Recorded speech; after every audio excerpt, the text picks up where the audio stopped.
One of the principal concerns in playing Kingdom Come Deliverance and in any other title where there's a monetary system in place is gaining wealth.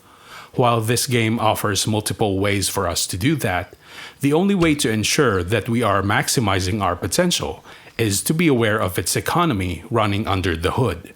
So in this video, I will explain to you everything you need to know, from multiple factors that affect the prices of items, to actions we can do to lean negotiations in our favor. Along the way, multiple observations surrounding merchants will also be discussed, which should save us a lot of time and effort in our pursuit for more groschen. Let's begin.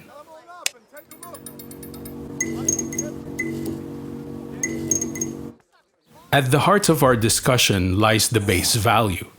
This is the inherent worth of items when we look at them in our inventory. With exception to things that don't degrade, like jewelries and potions, everything else is influenced by its condition that accounts for more than 80% from their maximum price. Here we have 5 different items with their base value displayed at 100 and 0 durability. As we can see, all of their prices have been drastically reduced, down to their 19.9% when completely damaged. Now, you might be wondering, if condition accounts for the majority of an item's worth, should we have it repaired first before selling? In order to answer this question, I ran a series of tests using different kinds of damaged equipment. These tables illustrate how much Henry would make if he sold the items as is, in comparison to having them repaired by a craftsman, and if he did it himself using a repair kit. Across all 4 sets, the results are the same. We lose money when we fix things before selling them off, even if haggling is taken into account. The simple explanation as to why this happens is that repair costs adapt to the value of an item in question. The more expensive a piece of gear, the more a professional would charge for it. Here we have a pair of nobleman's boots and cumin riding boots. The cost of restoring the former is far more expensive than the latter, even though it's much more worn. If we try to do it ourselves, the nobleman's boots alone will utilize a huge chunk from the cobbler's kit, as opposed to the other one that only took a small portion. So when it comes to selling off loot, don't bother with their condition, sell them as is. Except for bladed weapons because we can have them resharpened for free using a grindstone. If you need a tutorial on how to use them easily, I'll leave a link to it down in the description and on this screen. Upon trying to sell anything, a dealer would take a portion from the base value, which would determine their initial offer. The one I observed closely is of this butcher from Sasau, sampled through the prices of 5 perishable items. According to this, he places his initial offer at around 35% from the base value. However, this fraction is not universal to all traders. It depends on the type of item we're selling and to whom. For example, millers like Peshek will buy any item at a significantly reduced price in comparison to other merchants, regardless if it's stolen or not. There are also certain perks, such as herbalism's botanist and alchemy's snake oil salesman, that raises the value of herbs and potions upon trying to sell them. I also tried offering this covered bassinet to the trader as well as the tailor over at Ledechko, and there's a clear price difference, even though both their reputations are set to 74, the other factor that influences a storekeeper's initial offer. Because of these variations, it's hard to determine just how much reputation can affect the price. And to make things even more complicated, it seems that this value is not just a set of whole numbers from 0 to 100.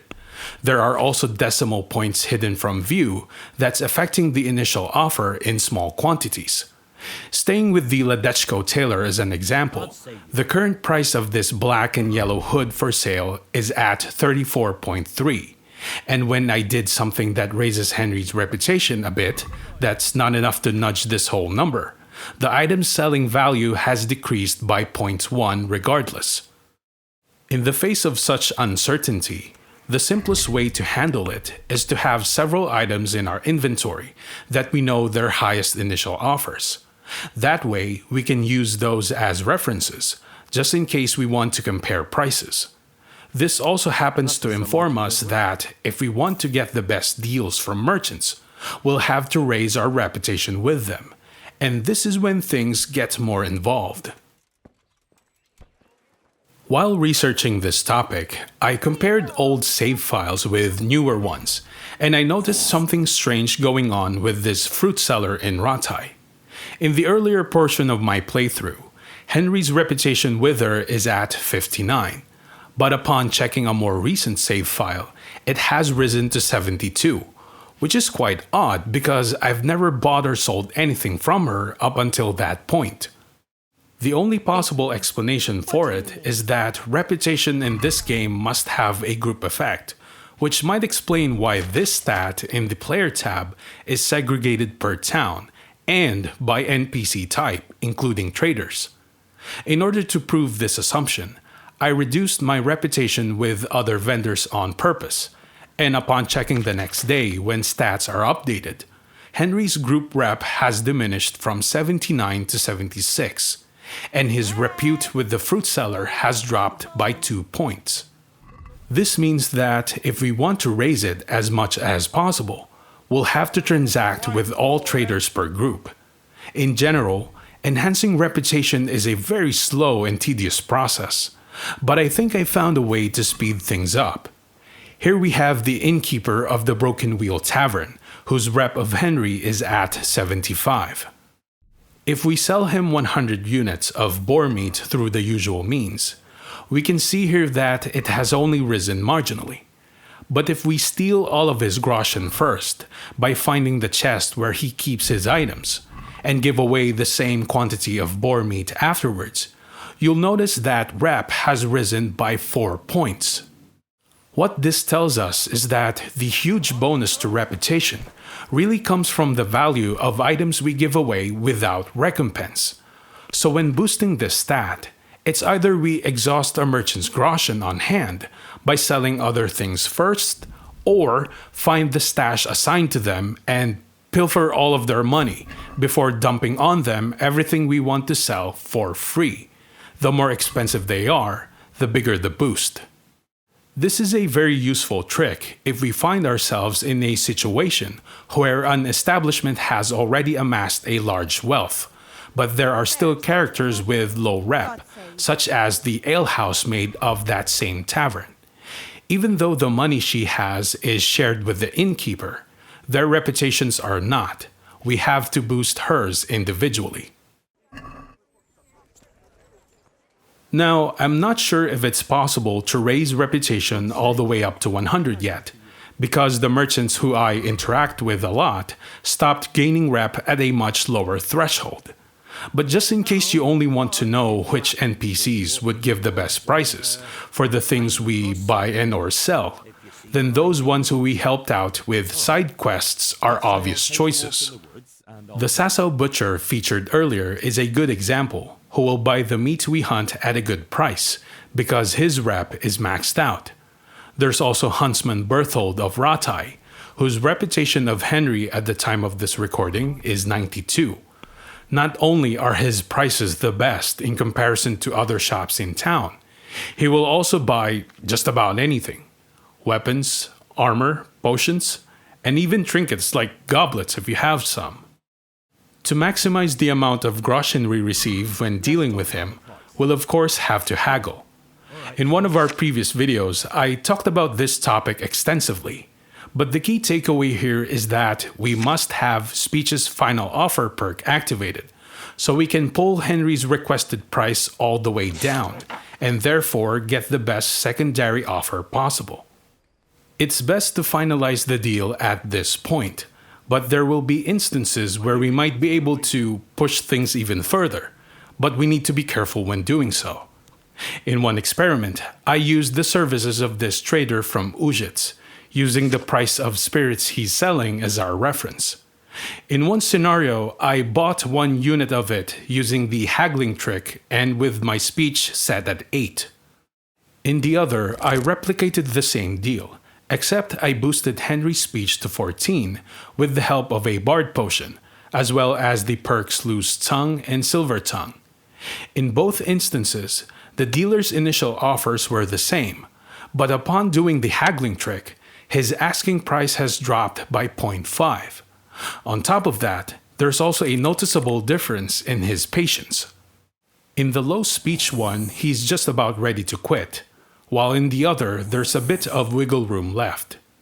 The result of this test shows that having a high speech stat, as assisted by the Silver Tongue perk, will lean prices more in our favor and allow us to push deals farther, even after triggering the final offer perk.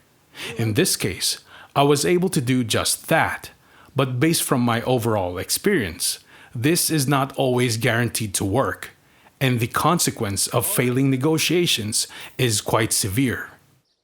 Referring back to Huntsman Berthold, if I deliberately damage my reputation to him, we can see here that it dropped from 92 to 86.